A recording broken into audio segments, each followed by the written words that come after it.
கொடுத்தது. ரஜினிகாந்த் குட்டி கதை சொல்லி சொல்லி இதானாரு, ஃபேமஸ் ஆனாரு. அதை அப்படியே காப்பிட்டு என்ன கதை குட்டி கதை சொன்னாரு? எதனா சொல்லுவாரு, கழுகு கதை சொல்லுவாரு. அப்புறம் வந்து இவர் ரஜினியோட ஃபேன்பா இருக்கட்டும்பா. விஜய் வேற குட்டி கதை சொல்லுவாரு. நானே லேட்டா பாக்குறேன், என்ன பேசுறேன் நான் பாக்கணும் போ. எதிர்பார்க்காத அதான் அந்த ஸ்லோகம் எனக்கு ரொம்ப பிடிச்சது. என்னடா இது கடமையை செய்ய சொல்றாங்க, பலனை எதிர்பார்க்க வேணான்றாங்க. நிறைய பேருக்கு அந்த ஸ்லோகங்கள் ஒரு டவுட் வரும்.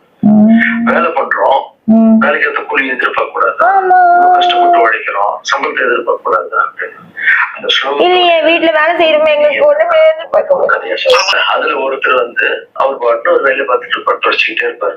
இன்னொருத்தர் இருக்காருல்ல, அவர் போய் சார் ட்ரெஸ் சூப்பரா இருக்கு சார், சார் நீங்க போட்டு வர கண்ணாடி அவன் பெரிய ஆள் ஆயிடுவானே, செட் சூப்பரா இருக்கு சார், நல்லா இருக்கு. அவனுக்கு ரசனை இல்லவன், அவன் பெரிய டைரக்டர் ஆகும் போகுது.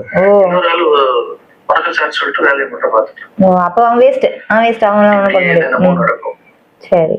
அப்புறம் அந்த ஓனர் வந்து இந்த ஊரை விட்டு வெளியூருக்கு போறாரு.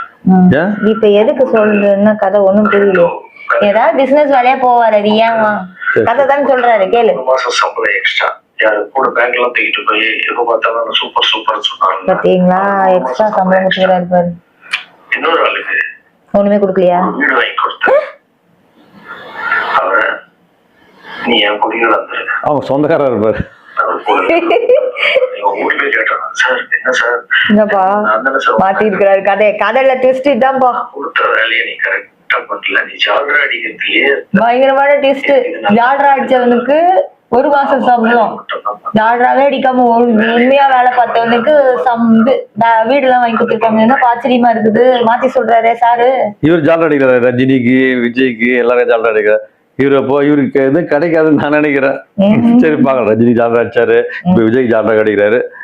இவரு இது நான் மக்களை நீங்களே சொல்லுங்க மக்களே. திருச்சி கிழக்கு தொகுதி ஆசை வந்துச்சு, அரசியல் ஆசை வந்துச்சு. அதான் திருச்சி கிழக்கு தொகுதி சொல்லிட்டாரு, லீடு குடுத்துட்டாரு. அரசியல் வரணும் இல்லையான்றத சொல்றேன். அரசியல் எப்படி நாங்க கேட்கவே இல்லையே, நீங்க சொல்றீங்க. நல்லா தெரியும். என் வீட்டுல குழந்தைங்களை வளர்த்துக்கிட்டு நான் மட்டும் சோசியல் சர்வீஸ் பண்ணிட்டு இருந்தேன். அதே பண்ணுங்க, ஓபனர் சர்ஜரி பண்றது, பசங்களை படிக்க வைக்கிறது. இத ஃபர்ஸ்ட் சோசியல் சர்வீஸ் சொல்லாதீங்க, சொல்லி காமிக்க கூடாதுங்க. சர்வீஸ் பண்றது என்ன சொல்றேன், என்ன சொல்லி காமிக்கிறது. இவருக்கு இதே பழக்கம் நினைக்கிறேன்ல. ஒரு சிலர் வந்து இந்த கை செய்த அந்த கை தெரியுடான்னு சொல்ல நினைப்பாங்க. சில பேர் செய்யறது எல்லாத்தையும் விளம்பரம் சொல்லுவாங்க.